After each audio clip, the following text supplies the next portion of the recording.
certain ones you can mix together because the flavor is similar.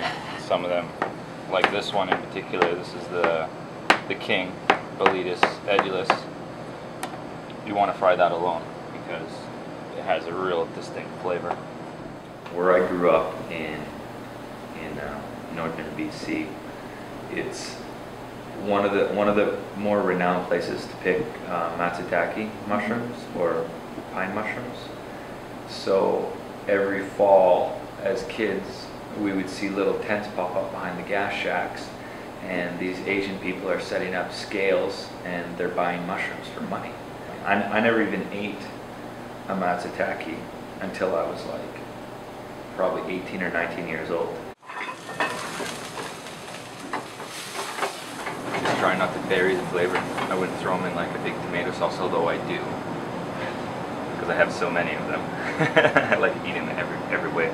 Most people, like in the city, you know, they would never think to go down to the market and buy a basket of Kings and make a soup with it, you know, because you wouldn't, because you're going to spend so much money, you know, to buy them. Yeah. Here we have so many of them that, well, why wouldn't you make soup? You're going to make everything, you know. Yeah.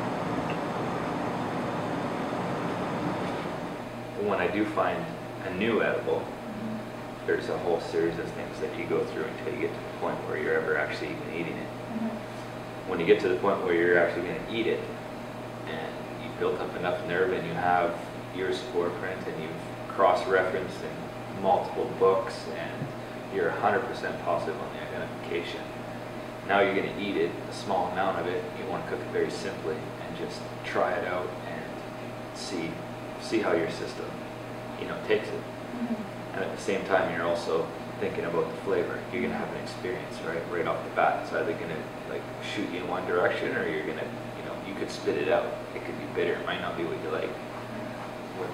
Part of the reason why I go out is because I can just disconnect with everything and be out there, and it's like time stops. For that time, you don't really realize how much time passes by. You come back when you're hungry. So that's usually what happens. And then you look at the time and it could be 5 hours when you've been out there. But more than anything, it's just for the love of being out there. And obviously the love